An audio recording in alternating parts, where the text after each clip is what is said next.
Hey guys, good morning. Happy Tuesday. It's Daryl here. It is coming up on 5 a.m. here in Connecticut on the East Coast. Today I wanted to talk about Donald Trump and his quote that we can't let the cure be worse than the problem. Um, I don't think he understands that the problem here is death. And there's nothing really worse than death. Um, Personally, I think from the beginning, it was, I believe it was 17 days ago that Trump said that we've got it contained here in the United States. And in a couple of weeks, it'll be down to zero. It'll be down to 10 people infected, then down to five, then zero before we know it, and it'll disappear. That's his quote from 17 days ago. Just 17 days ago. As of right now, Tuesday morning, about 5 o'clock, we're somewhere around 45,000 people infected, coming up on 600 dead. Um, the scariest thing here is Dr. Fauci is no longer in his the daily briefings, the White House briefings.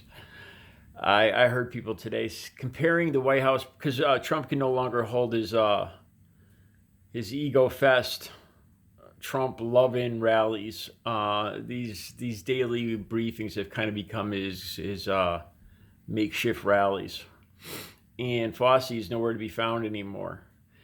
Again, it goes back to before Trump, when people were talking about electing Trump back in 2016. People like me and other people pointed out, but he doesn't have experience in so many things. Yes, he knows about he supposedly knows about business, but he doesn't know about uh, warfare. He doesn't know about international dealings.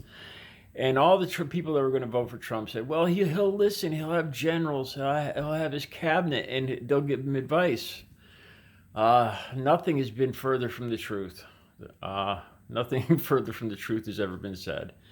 Just like Dr. Fauci the other day. Now he's no longer appearing in the briefings, and we all know why.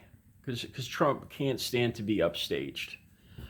So he's talking about the quote yesterday was that we're going to be sending people back to work. His quote was, "America wasn't made to work like this." No, it probably wasn't because this is what you call a catastrophe. It's it's something we don't foresee. It's a catastrophe, a disaster, to put it mildly.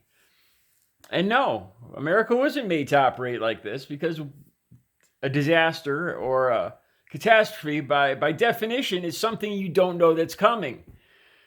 Um, so no, but we have to adapt to it to best get through it to the other side and come out and hopefully, like I've said, I always talk about my recovery from drugs and everything and how it's important to learn from our mistakes. And personally, I think we can come out the other side of this better than we were, smarter, and better prepared for next time. Or we can fumble it all up and really make a mess of it. Probably by sending people back into close proximity too soon. What I would imagine, again, I'm no professional, but what I would imagine, say we followed Trump's advice. In 2 weeks, and we send everybody back, and it's too soon. And it would be like it'd be like throwing gas on a fire that's almost out. I imagine it would just reignite it, and we'd be in a worse place down the road. Um, Once again, though, Trump has shown that money means more to him.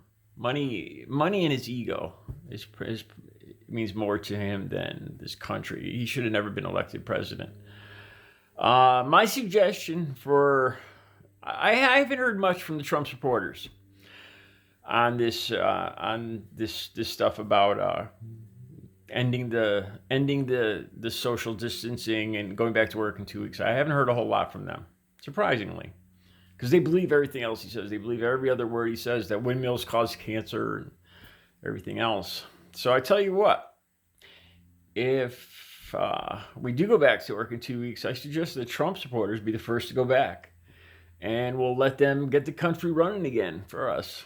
And if they're all alive and well and not sick in a couple weeks, we'll join them. How about that? That's a good deal. Hey, if they trust him, I think it's a good idea. One other thing I started to think about too. If I were Donald Trump, there's talk about there was the lieutenant governor of Texas that said something so appalling that it's breathtaking. That older Americans are basically willing to give their lives for Donald Trump's economy. I'm paraphrasing here, but that's what he was saying. That he believes that older Americans are okay with dying if we can get this country back and working again, sacrificing themselves, throwing themselves on the bomb for the good of the country. This is just appalling to me. And one thing I don't know, I don't want to. This is something I don't want to say, but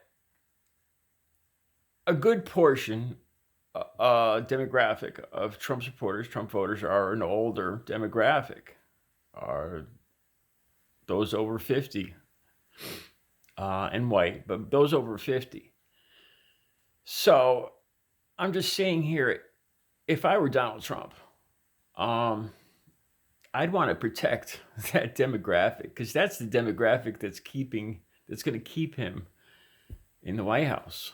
I'd want to make damn sure those people stay healthy.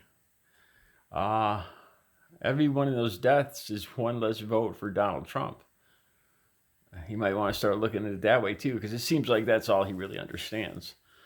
So I'm surprised that hasn't occurred to him yet, seeing as he knows more about pretty much everything than the rest of us about everything, as he's told us many times, that he just knows more about pretty much everything than anybody in the universe.